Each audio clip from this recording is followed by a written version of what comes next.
யாதும் ஊரே யாவரும் கேளீர் என்பது கணியன் பூங்குன்றனாரின் கூற்று. அவர் கூறியபடியே மனித குலம் ஒன்றே என்பதனை கூறிய உலகளாவிய வாழ்வியல் நெறியாகும். தமிழ் இலக்கணத்தில் அறம், பொருள், இன்பம், வீடு என வாழ்க்கையின் 4 திசைகளிலும் சீராக எடுத்து கூறியுள்ளனர்.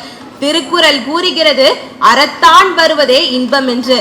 அதாவது அறநெறியுடன் வாழும் வாழ்க்கைதான் நிலையான இன்பத்தை தரும். தமிழ் வகுத்த வாழ்வியல் நெறியில் பிறரை மதித்தல், பொய்யை தவிர்த்தல், நன்றி மறவாமை, மனிதநேயம், கருணை, அன்பு, சமத்துவம் போன்ற பண்புகள் முக்கியமாக பேசப்படுகின்றன. தீதும் நன்றும் பிறர் தரவாரா என்ற பாடல் வரி மனிதன் தன் வாழ்க்கைக்கு தானே பொறுப்பானவன் என்பதனையும் உணர்த்துகிறது. தமிழ் என்பது நம் நாட்டில் உள்ள மொழி அல்ல, நம் உயிரில் உள்ள மொழி, உயிரில் கலந்த மொழி.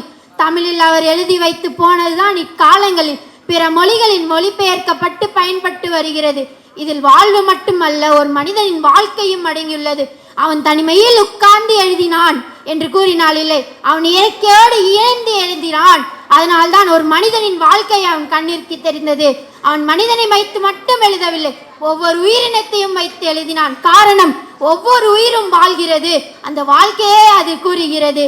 வாழ்க்கை என்பது வாழ்வது மட்டுமல்ல, வாழ்வில் என்ன எல்லாம் நடக்கிறது என்பதே வாழ்க்கையாகும். வாழ்க்கையில் அன்பு இருந்தால் கருணை வரும், கருணை இருந்தால் பொறுமை வரும், பொறுமை உள்ளவனே வாழ்க்கையில் வெல்வான் என்பதே வள்ளுவனின் வாக்கு. தமிழ் வகுத்த வாழ்வியல் நெறிகள் தனிநபருக்குள் முடங்குவதில்லை, அவை சமூக ஒற்றுமையை உருவாக்கின்றன. விருந்தோம்பல் தமிழின் தனி சிறப்பு. விருந்தினர் யார் என்பதை கேட்கும் முன் மனிதர் என்று காணும் பண்பாடு தமிழ் வகுத்த வாழ்வியல் நெறிகளின் அழகான வெளிப்பாடு. இன்றைய அறிவியல் வளர்ச்சிகள் மனித வாழ்க்கையை வேகப்படுத்தியுள்ளதுதான்.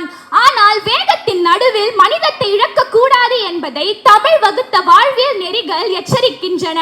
அறிவு மனிதனை முன்னேற்றும், ஆனால் பண்பே மனிதனை முழுமையாக்கும்.